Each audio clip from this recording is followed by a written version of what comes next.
G'day punters, welcome to a mailbag preview show powered by puntinform.com.au sectional database. We all use it, you should too.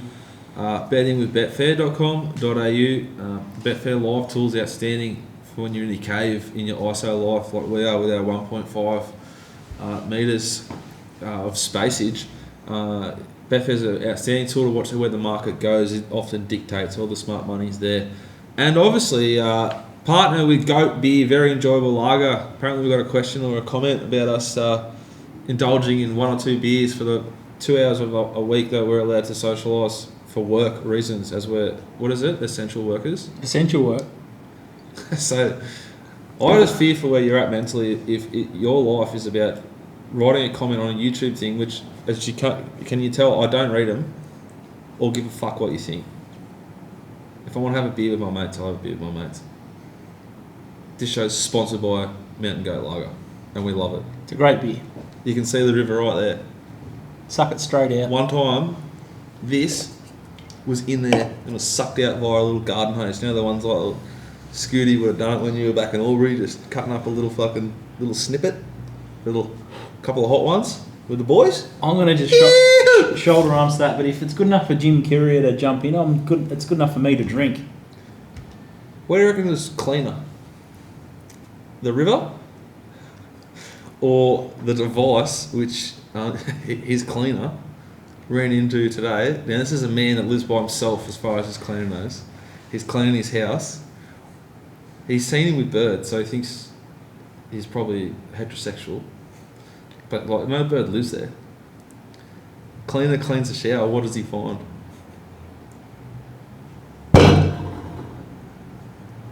Big filthy in the shower.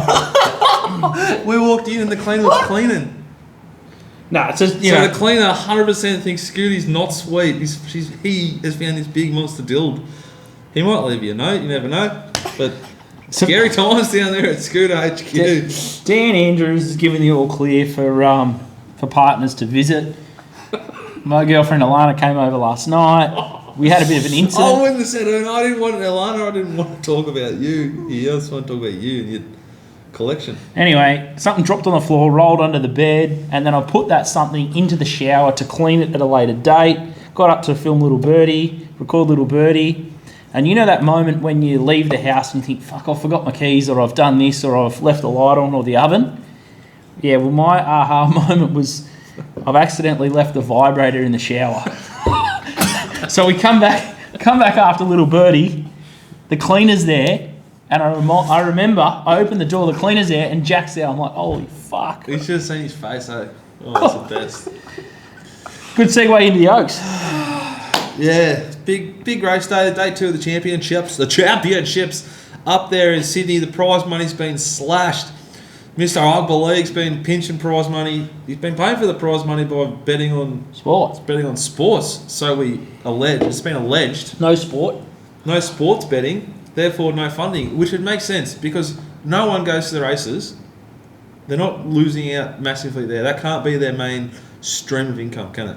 Well, it'd be big for the race clubs. So the ATC and Melbourne racing clubs, that'd be losing a fair slice of the pie. On the big days. But yeah. that wouldn't be enormous income. Well, the margin's still high on all that food and drink that they've got. I just don't know. It doesn't justify slashing prize money like they've done. It makes sense that they have been sucking through the hose of another stream. Because PDL's got the rubber hose out. And Betfair's going extremely well from what I hear. There's a lot of UK punters and the global exchanges pouring all money in. Like racing's in Australia is one of the last things standing at the moment. There's some other jurisdictions that are racing, but they're absolutely airborne. And there's a couple other providers that seem to be turning over lots of money. So wouldn't you think the turnover, like the income loss from, say, hosting the BMW Day at Rose Hill, wouldn't that have been replaced by the extra turnover?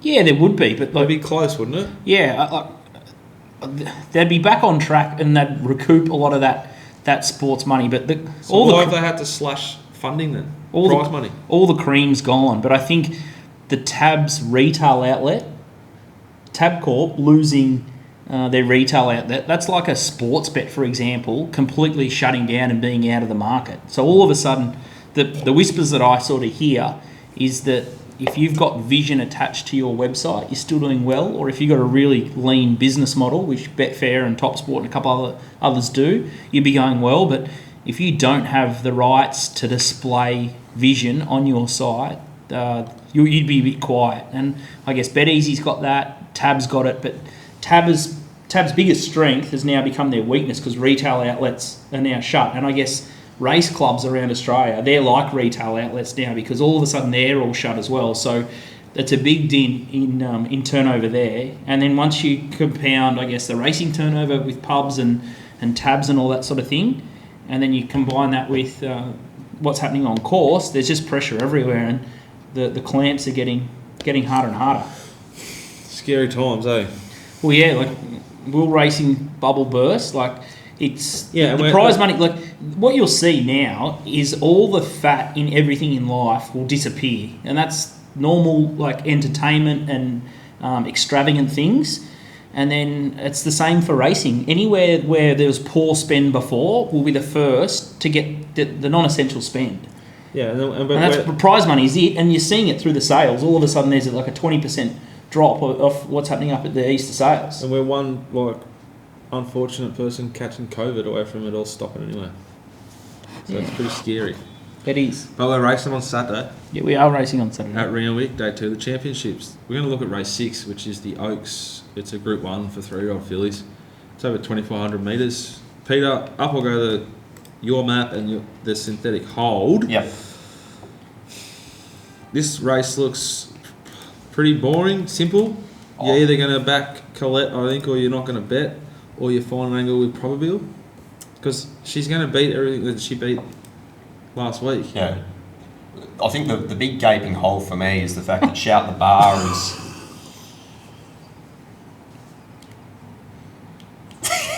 What? Just like... Keep going. Because you're so sick, when you say big gaping hole, like when you say Bangkok, I laugh. But anyway, what's the big gaping hole? Enlighten us. The fact It's that a big show already, like dildos and our big gaping holes.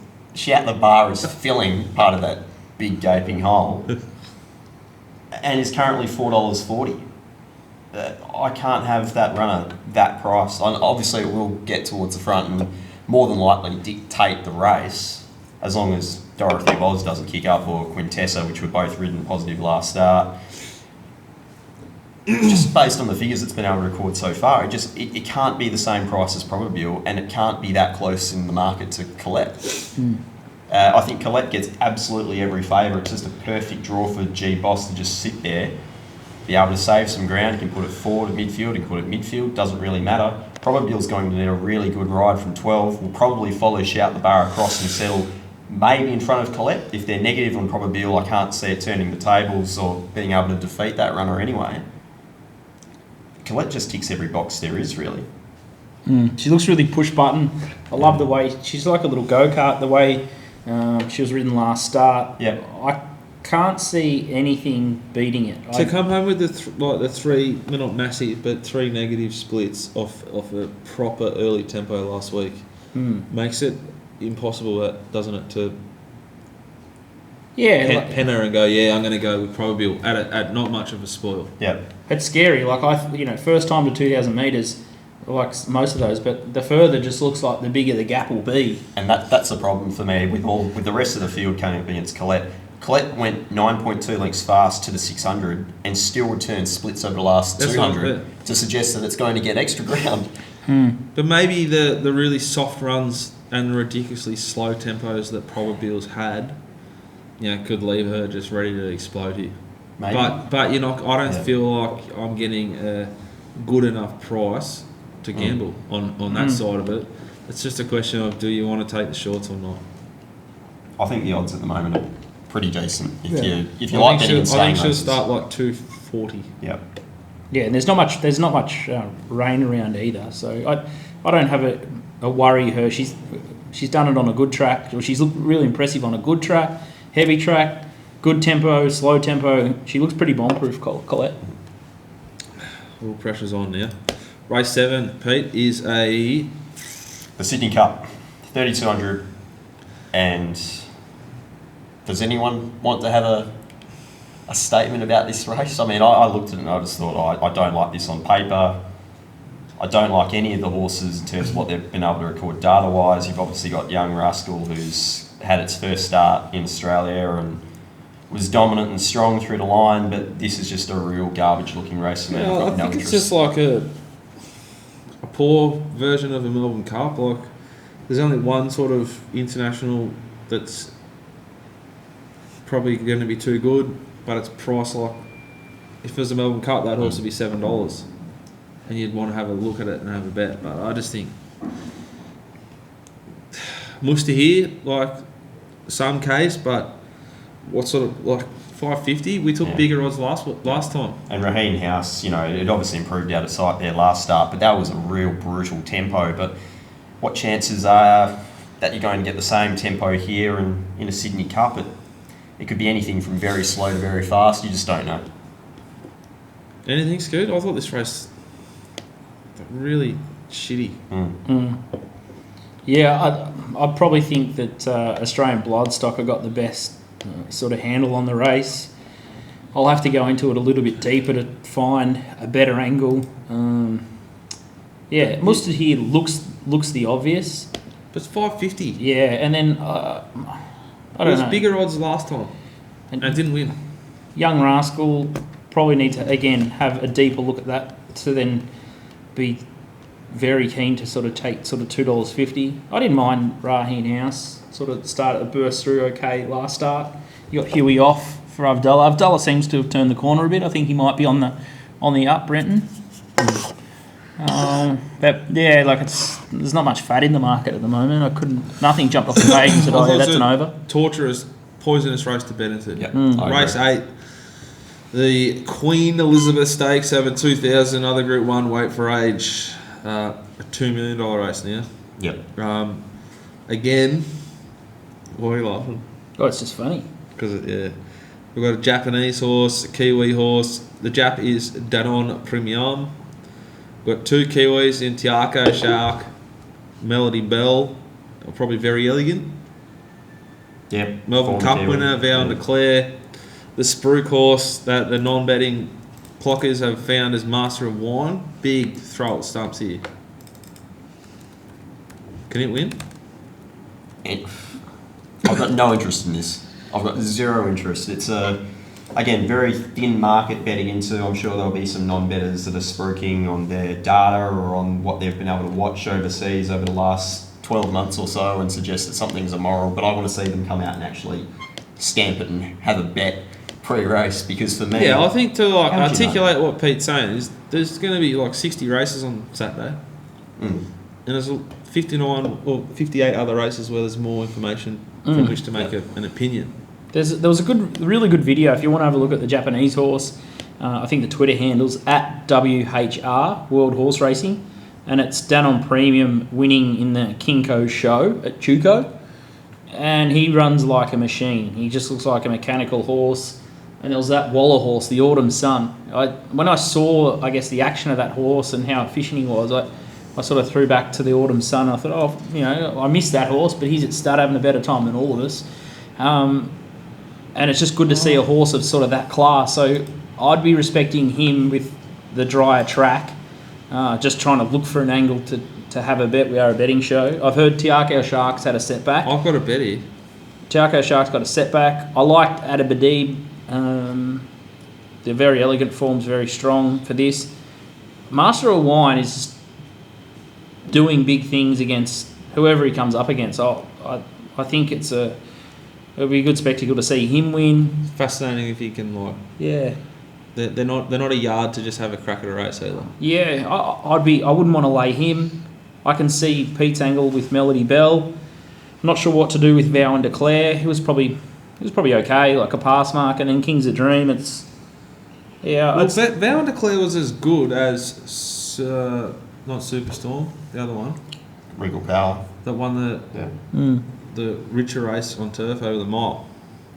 So Vow and Declare is going to improve off that performance. Yeah.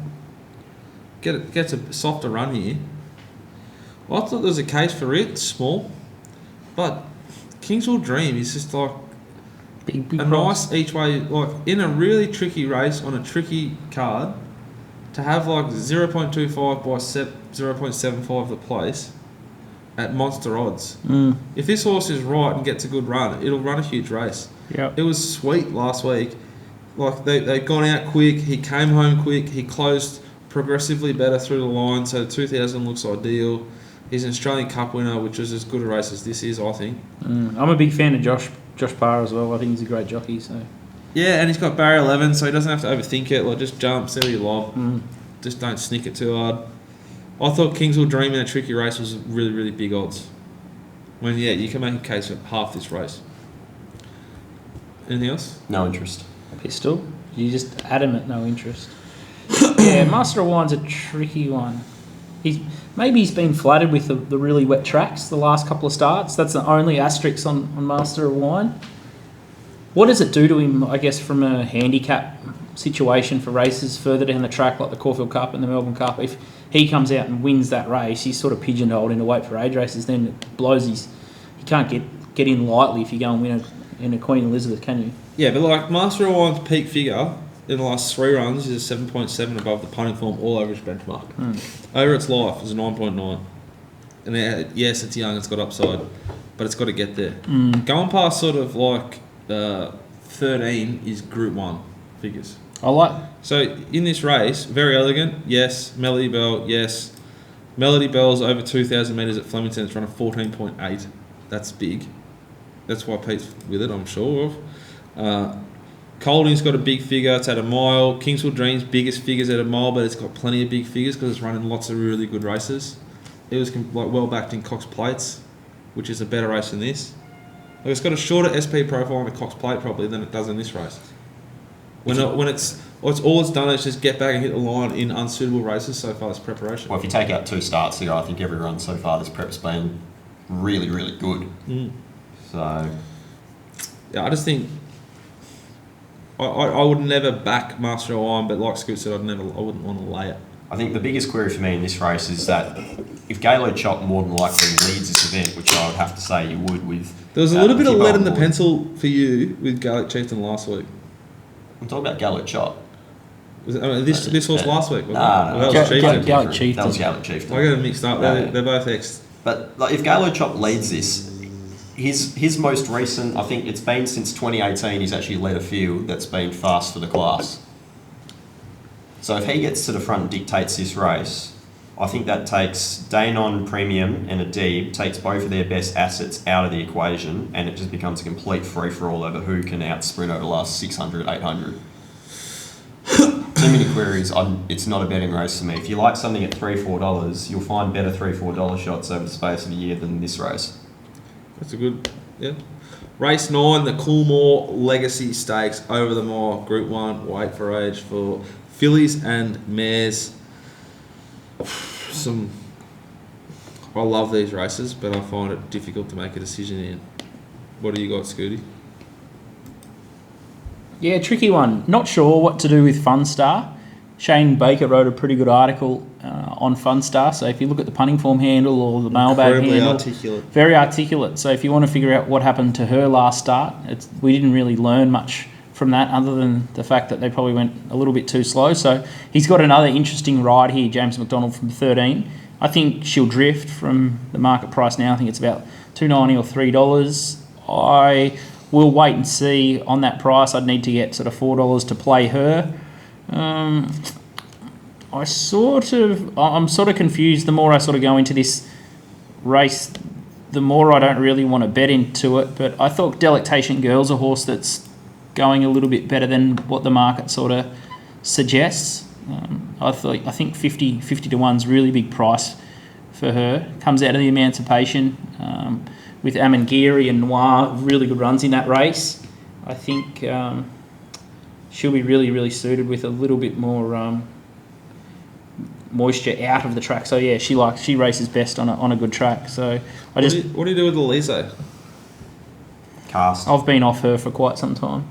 I was never a big Elise fan, but not racing and savaging the line like she once did. So Hugh gets off. Hugh off it's the biggest Dark switch Prince. of all time. Yeah. I'm going to be with Elise here.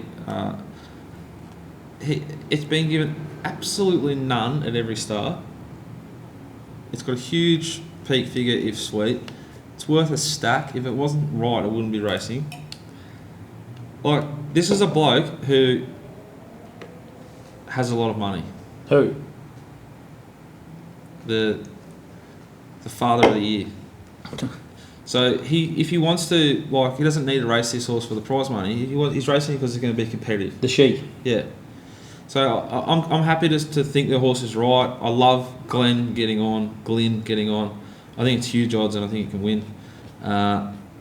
If Spanish Reef wins, I'll be really angry with life because I backed this thing to win shit races at Flemington like 2 starts ago, and now here it is with blinkers on at fucking Randwick. It just made me absolutely seethe. Pistol, you seem to be seeing them very well in Sydney at the moment.